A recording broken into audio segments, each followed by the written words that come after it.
Alors en fait, on entend beaucoup parler au sujet du digital de former, éduquer, enseigner, instruire.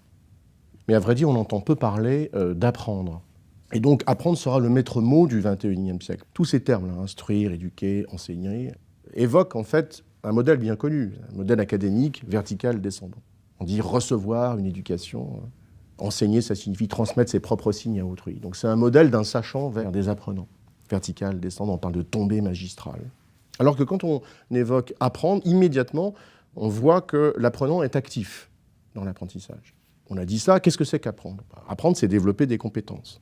Et qu'est-ce que c'est que des compétences? Ce sont des savoirs, des savoir-faire, des savoir-être, des savoir-faire-faire, des savoir-faire savoir, et des savoirs mobiliser tous ces savoirs face à une question, un problème qui se pose à nous. Et dans bon nombre de cas, on va le faire avec d'autres. C'est ça le développement de compétences. C'est à la fois un traitement informel et collaboratif d'une question qui se pose à nous. On vit ça tous les jours en entreprise.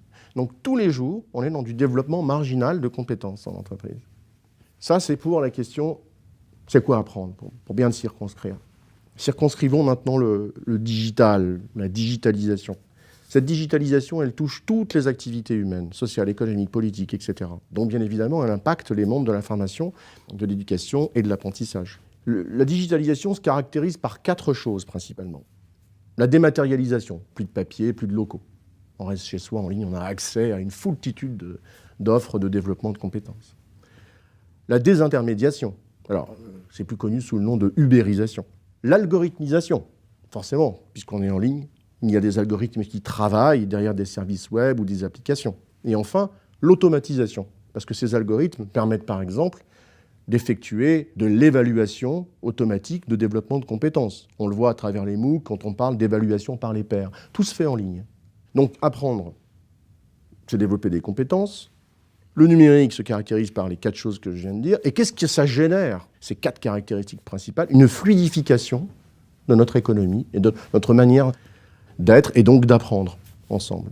Et cette fluidification, en fait, elle opère par l'émergence d'une économie dite 24-24-7-7, en flux tendu.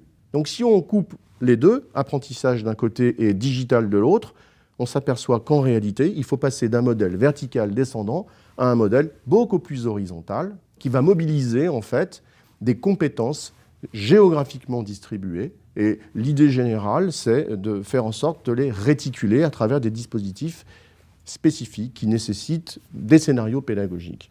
Voilà. Donc ça, c'est là l'impact principal du digital sur l'apprentissage. C'est de s'acheminer vers ce qu'on appelle l'apprentissage par les pairs, en fait, le peer-to-peer. Alors après, au sein des entreprises, ça pose un vrai problème, cette digitalisation, parce que dans les entreprises, il y a une sorte d'obsession autour du couple compétence-employabilité. Je pense que fort de cette digitalisation, les entreprises pourraient désormais, grâce à des dispositifs en ligne, mieux faire fructifier leur capital de compétences. C'est ça en fait l'enjeu du couple compétence-employabilité.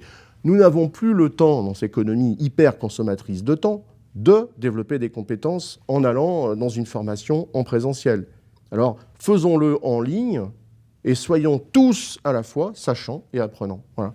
C'est ça l'enjeu pour les entreprises aujourd'hui, c'est de mieux faire fructifier un capital de compétences qui est là, qui est un vrai capital pour une entreprise, en utilisant tous les nouveaux dispositifs numériques d'apprentissage. Ce n'est pas la mort de la formation présentielle pour 2 raisons. La première, c'est que souvent le e-learning convoque la solitude du e-learner. Or, nous sommes des animaux sociaux, nous avons besoin d'interaction.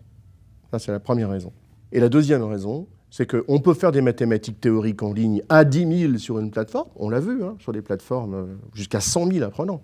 Mais quand il s'agit d'appliquer les mathématiques à la physique des fluides, il faut faire des travaux pratiques. Donc le présentiel est obligatoire.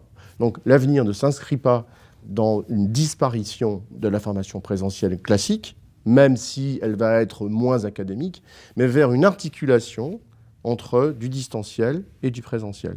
C'est ce qu'on appelle le blended learning, la formation hybride. Voilà. Donc tous sachant et tous apprenant au XXIe siècle à travers des dispositifs hybrides.